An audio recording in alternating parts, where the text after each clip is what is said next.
Hello everybody, welcome back to the channel. For this video I'm going to be doing a bit of a talk about SEO and how small businesses should approach it.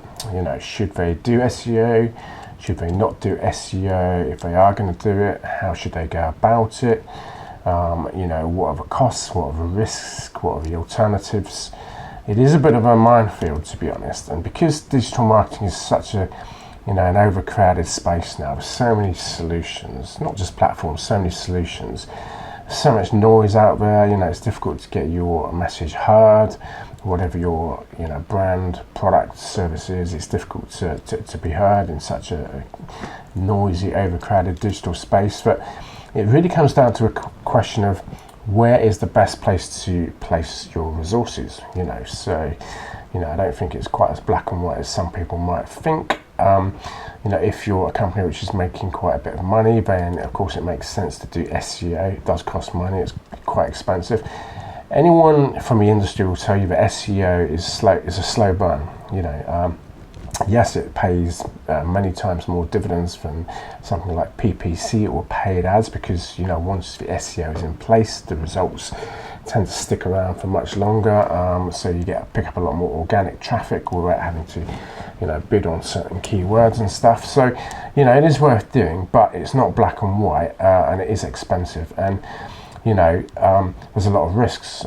One of the common things is a lot of the SEO agencies or SEO software as a service platforms, perhaps they'll schedule a demo call or discovery call, and they have these sales teams who to be quite frank, very, very polished, very, very distinguished and well spoken, and they can present things in a way which sounds very compelling, very convincing. However, once you sign up for the service, things can, not saying they always do, but things can fall apart quite quickly. And it's happened to me. In my last role, I contracted a couple of agencies for specific tasks. Whatever. I think there's one in India, one in America, a couple in the UK, and the sales pitches sound great. They come across as very professional. The way they talk to you, how composed it is, it's very, very professional. And then once you agree to sign up to the service, whether it's online or an actual agent, physical agency, they hand you over to somebody else, and then you've got to start all over again. And the person you get handed over to, might not be the perfect fit. They might have a different outlook, a different personality. You might not get on with them. Usually you can request to change to a different team or whatever. But the point is that these things don't always work out the way they're sold. So before we get into it any more, I'm just going to kind of talk you through a couple of different things. I'm going to start off by talking you through some of the things which you can do as a let's say SME, small medium enterprise stroke small business, which you can gain a bit of insight. I'm just going to kind of talk to you a little bit about SEO, because I don't want to go too far into it, because otherwise we'll be here for like an hour. And then after that, I want to talk to you about perhaps some of the alternatives that you might want to consider. Having worked in this field for quite a while, I can tell you now that there's businesses out there who, they don't really spend any great money on SEO. Some of them don't even do it at all. And they're really profitable, because basically they have sales teams who go out there on the road and making calls, email marketing perhaps, physical sales teams, and I guess it always comes down to the business model. Companies which have got a good business model will always be making money. There's different routes to market, guys. Sorry, girls. It's not all. What I'm trying to say, you don't have to go down the SEO route immediately. There's different routes to market, whether it's paid social, paid search, paid ads, paid social, almost the same thing. So look, without further ado, let's get into it, and we'll talk through some of these things as I've just discussed, and we'll perhaps go into them a little bit more. Okay, so one of the first tools which you can use as a small business to help you understand where you're at with your SEO is Google Search Console. Now, once you've signed in with your Gmail ID or Google ID or whatever it is, it will basically allow you to kind of find, where you're ranking for certain positions. So, it's a really useful tool. There's a whole suite of Google tools, but with Google Search Console, it will allow you to, just have a bit more visibility over, where your keywords are sitting and whether they've dropped position or increased, in terms of rankings and stuff. So that's worth looking at if you're a small business. It's not going to cost you anything. But there are other tools. There's quite a few more. I've got them all open in front of me now. Just bear with me 1 sec. So another tool which I actually use is called SEMrush. Now that's really good. You can sign up for a free trial, where you'll get the premium service for 30 days. It's one of the most well-renowned tools that's out there, and it will very quickly tell you, without you wasting a lot of time trying to learn, so very quickly tell you the state of play with either your business or another business, and it will highlight the critical errors, the really serious errors, and it will basically tell you, in a quite a blunt sort of form, how well your website is doing. So that's something a lot of digital marketing agencies use, called SEMrush. Like I said, there's a paid version, and I don't think it is a paid service.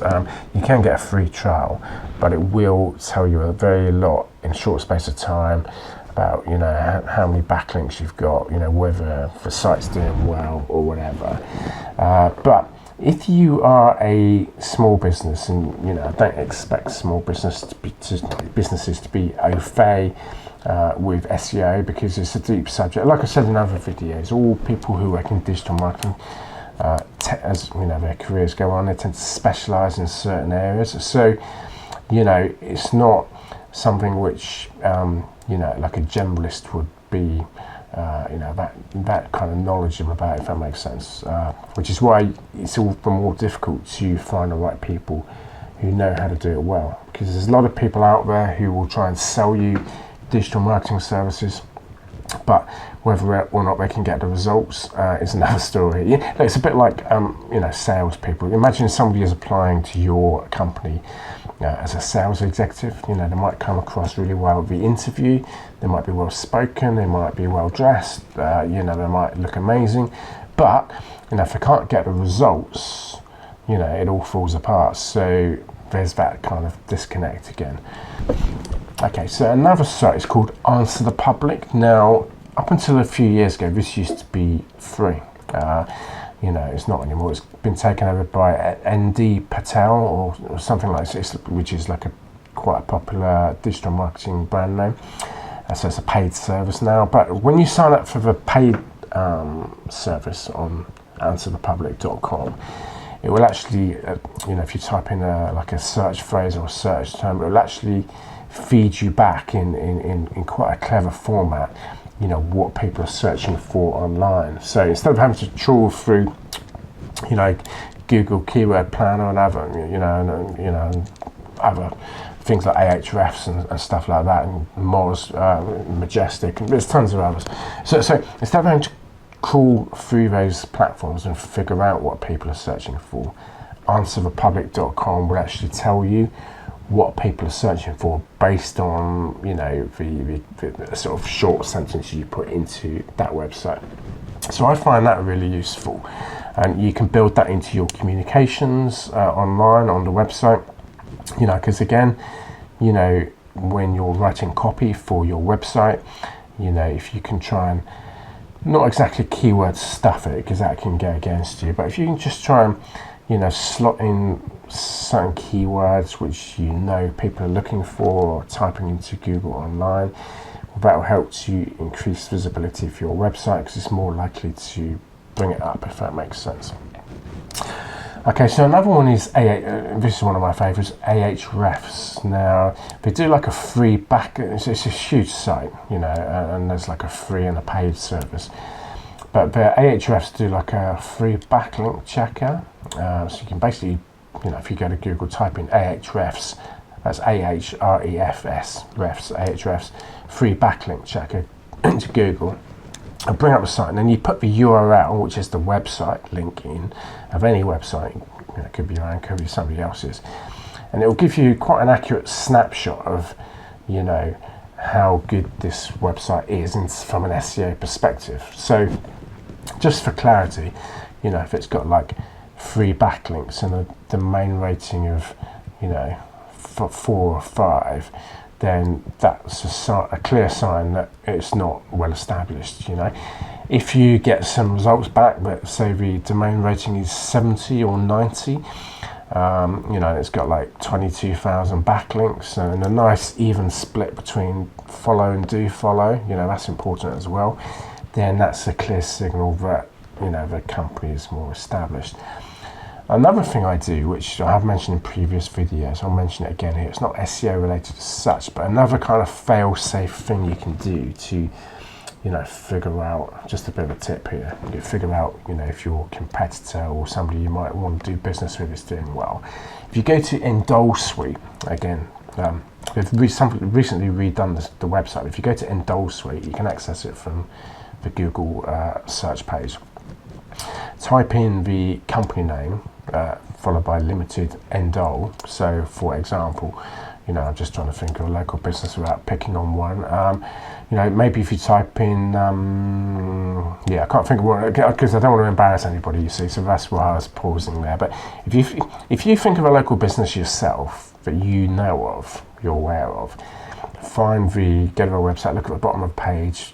Sometimes they have XYZ trading as XYZ Limited. So what you're looking for is XYZ Limited, and then type that into Endol and just hit return on your computer, and it will bring up the latest set of accounts. So by that I mean it will tell you what the net assets are, it will tell you what the total assets are, it will tell you how much cash they got in the bank, if it's been declared. A lot of these companies are exempt if they're like a really small size. But again, it's a clear kind of standout indicator as to who's doing well and who's not. I mean, I was looking at a few this morning. I found, one with 980,000 in the bank, 800,000 net assets. A small business, but you can see they're doing well. And if you type in 5 or 6 other competitors, they've barely got 30, 40, 50,000 pounds in the bank. So that's another way another kind of fail-safe search you can run alongside Ahrefs and SEMrush, just to figure out if one of your competitors or somebody you might be interested in doing business with is doing well and can afford to pay the bills. Okay, so there's another site called Screaming Frog. It's a bit of a weird name, right? Well, it's quite popular. It's been around for quite a while. I've never really used it myself. Again, it's a paid SEO service. They have lots of features, quite similar in many ways to like Moz and Majestic and stuff like that. Screaming Frog is like from what I understand, it's like a really good crawling software. So if you want to crawl a website, be it your own or somebody else's, Screaming Frog is like really good for that. That's exactly what it is. It's a crawling tool. So it helps small businesses identify technical issues that may be hurting their website's SEO. So, once you sign up for the service and you run the Screaming Frog thing, it will bring up quite a detailed, list of, what is working and what's not. So you can then figure out how, what's the best way to address that, to do some stuff internally, to, focus on one area, focus on another area, maybe try and do some stuff via SaaS, which is a software as a service platform. So that's worth doing as well as a small business. Obviously, you've all heard of Google Analytics, which has recently been replaced by GA4. So Google Tag Manager. So there's like a new version of that. It's called GA4. Came out the last 6, 7, or 8 months. So, and then you got Moz, which is again similar to. In some ways to, not exactly the same, but it's got some similarities to, Ahrefs and, screaming frog and stuff. So it doesn't just do searches, but it's a good way to identify, what you need to do to improve your search rankings. But the truth is, guys, SEO it's a bit of a, a lot of people study this stuff in great detail, and a lot of people who've been working specifically on SEO have been doing it for years. So it's not something people dive into for 2 or 3 weeks or 2 or 3 months. People who do SEO on a full-time permanent basis and maybe make really good money out of it, they've been doing it for like 5 years, 10 years, 8 years, or whatever the case may be, or longer. So, it is a bit technical. Basically, SEO is, if I can just explain it like this, it's kind of split into 2 areas. So you have like the on-site SEO, which is basically all the on-site issues. If you've got, as a small business owner, you probably very likely have duplicate content or broken pages, or which is like a 404 error. You could have issues with your ALT tags. So what those are like descriptions which tell Google what the image is. Google knows a lot of things, but it's not a mind reader. So when you upload an image onto a website, for example, you may well wish to add a little tag to it. It's called an alt tag, ALT tag, and that tells Google what the image is. Now, there's slightly different ways of doing this. Some of the built-in, not built-in, some of the SWS website platforms like Wix, Squarespace, etc., right? They have like a tiny little field very often where you can just enter a description, what it is. But if you're using WordPress, you probably likely need to add the actual tag to the image, depending on whether you're using a hosted website provider, like Elementor or Beaver Builder or something like that.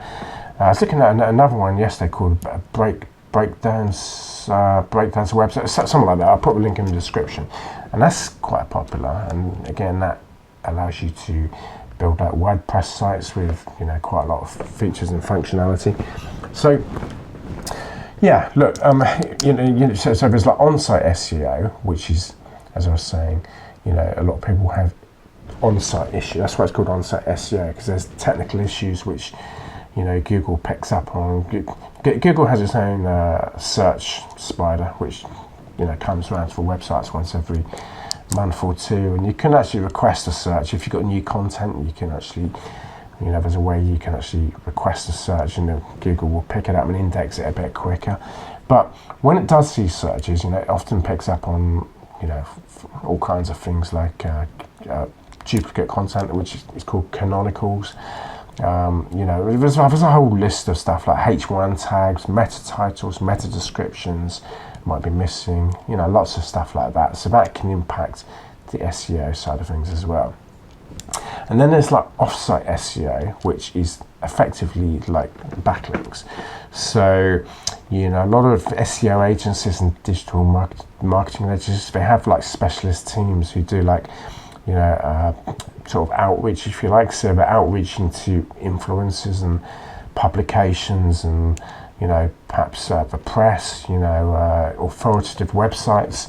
So, if you get a backlink from, for example, something like the BBC or The Guardian or, House of Commons, that carries a lot more weight than having like a backlink, which means a link from their website to yours, from some silly website which nobody's ever heard of before, yellowdonkey.com or something stupid like that. So, if you've got, because think of it like as a vote of credibility, if you've got like a one-way link from, this is just top of my head, from CNN or the Times or the Guardian to your website, for example, and that carries quite a bit of weight as far as Google is concerned.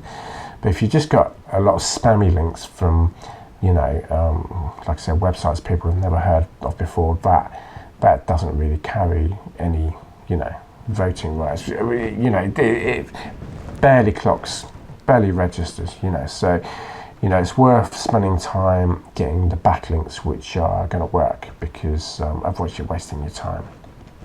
So without going into massive detail, because if I talk and talk and talk, I won't get through what I want to talk about. That's in a nutshell what you can do as a small business. Now what I want to do now is kind of move on to the next stage and just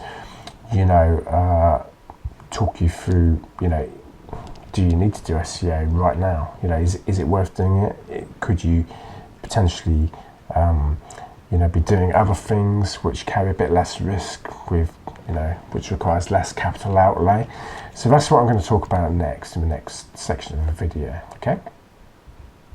Okay, so the truth is that as a small business, there's different kind of levels of small business. There's some SMEs making 1 million, 5 million pounds a year, and if you're making that kind of money, you can afford to engage one of these digital marketing agencies. They're not cheap. I mean, like I said in my last role, I hired like a SEO agency, and it started off, with a kind of £3,000 down payment, and then within a month there's like another bill for another £2,000, and then every month after that it was kind of like £4,000. You see how the bills mount up. So unless you've got a business which is making money already, in all honesty, that is probably not going to be the way forward for you. Now, as I mentioned right at the start of the video, I know of businesses who've made a lot of money, done very well, without really having much in the way of SEO. And the way they've kind of done that is through effective sales outreach. So we've got like sales teams. Maybe they phone people up, maybe they visit them in a company car, maybe they do maybe do video calls, maybe do email marketing, which is quite a popular thing. So there are other ways to achieve the results, and if you're not at that stage yet where you are kind of making the money, then it probably does make sense for you to look at doing something different, a bit more organic. So basically, that means you can do more stuff yourself, less capital outlay right now, and as you grow, as you scale, then perhaps it's something for the future. There are risks in SEO. Not everybody who tips money into it gets the results, and that's because not everybody knows how to do it well. I've actually studied it, because as you'd expect, I've been working in this industry for 10 years, maybe a bit more, and but I'll freely admit that I don't know everything about SEO.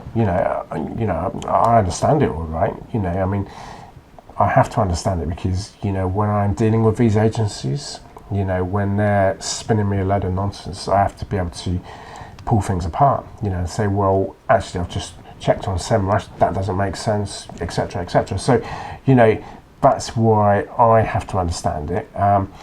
However, I don't need to understand everything. As long as I can understand the kind of main principles of SEO, then that's enough for me to take them to task. But anyway, let's move on.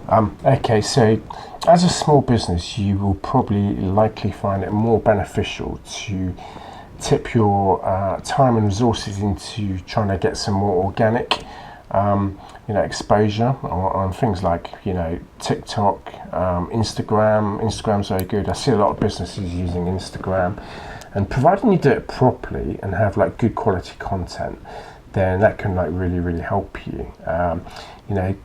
TikTok's really good because unlike YouTube, which I'm not saying YouTube's bad because I use YouTube quite a lot, but TikTok's been going 8 years. So the algorithm, although it's hugely popular, it's got like sort of claims to have 3 billion users, but the algorithm, will help you to become a bit more visible. If you don't have much in the way of resources or experience, you might want to explore, using short form content like reels and shorts and stuff like that. You upload them to Instagram with the correct tags. TikTok will suggest the tags, or Instagram, or whichever platform you want to use. But I do find TikTok quite beneficial. So look, what I'm saying is, you know, there's many different ways to reach the people. But like, I don't know if you know this, but direct mail has actually got the highest return on investment of all the different channels. So when people use the term omni-channel, you know, that could mean, you know, direct mail, could mean SEO, PPC, paid search, which is like paid ads right across the board. You know, it could mean organic traffic, it could mean social media, it could mean like LinkedIn ads. You know, when people talk about PPC, you know, they often think just about Google, you know, Google ads. But, you know, the truth is that, you know, the PPC industry encompasses like Bing ads, Google ads, LinkedIn ads, Meta ads, you know, so it's not, it's huge, you know. But just getting back to what I was saying a second ago, you know, as a small business, what you ideally want to be focusing on is, you know, getting your brand out there in a sort of controlled way, you know, increasing the visibility, but minimizing the risks and minimizing the costs. And I think, you know, if you maybe look at starting up like a YouTube Shorts channel, you know, TikTok again for short form content, Instagram is great for like photos. It depends what kind of business you run. If you do like something like a you know, artisan bakery, like a cafe, or, you know, some kind of bespoke goods like, you know, Cornish fudge or something like that, then Instagram could be really good for you, because you can actually upload photos and videos with tags. You've got a bit more control over it, and you can do that in-house without having to kind of, you know, go to like an SEO agency or a PPC agency as such. So there's other things you could do as well. Again, it depends on your business type. You know, like LinkedIn is good. Maybe if you're like a solicitor, or you're a company which manufactures things, or you know, or software as a service provider, you know, whatever it is, you know, LinkedIn can be really useful as well. You just got to do a bit of a matrix, if you like, and, you know, where are you most likely to find your customers, which channels do your customers use, you know. So, you know, obviously if you're a cafe, you know, you might probably direct mail is not really the thing for you. But look, you know, there's so many platforms out there now, social media, but not only social media, also software as a service, so SaaS platforms. And, you know, to conclude, you know, I don't really think, you know, if your sort of turnover is less than, I don't know, let's say 50k, you know, you probably don't need to be spending money on SEO right now, to be honest with you, because from what I've seen in all my years doing this kind of work, you know, a lot of the companies that have grown have got like a successful business model. So that's the thing at the end of the day, it's the business model. You know, if you've got a wrong business model and you're throwing a lot of money at things like SEO and paid ads, you might be swimming against the tide and not making money. But if you've got a business model that really works, you know, these things tend to, you know, I wouldn't say fly off the shelves, but, you know, it's easier to make money. And, you know, sometimes all you need is, you know, somebody making phone calls, sending emails, setting up appointments, posting to Instagram, posting to Facebook, posting to TikTok, posting to LinkedIn, maybe YouTube as well. I mean, I do YouTube a lot, as you can see from this video, but YouTube is a bit of a time zapper, and not everyone knows how to do it well. But there are plenty of things you can do to help grow your brand without massive cash outlay. So I will wrap it up there, because I've talked quite a bit. Thank you for watching, and I'll see you on the next video. Cheers.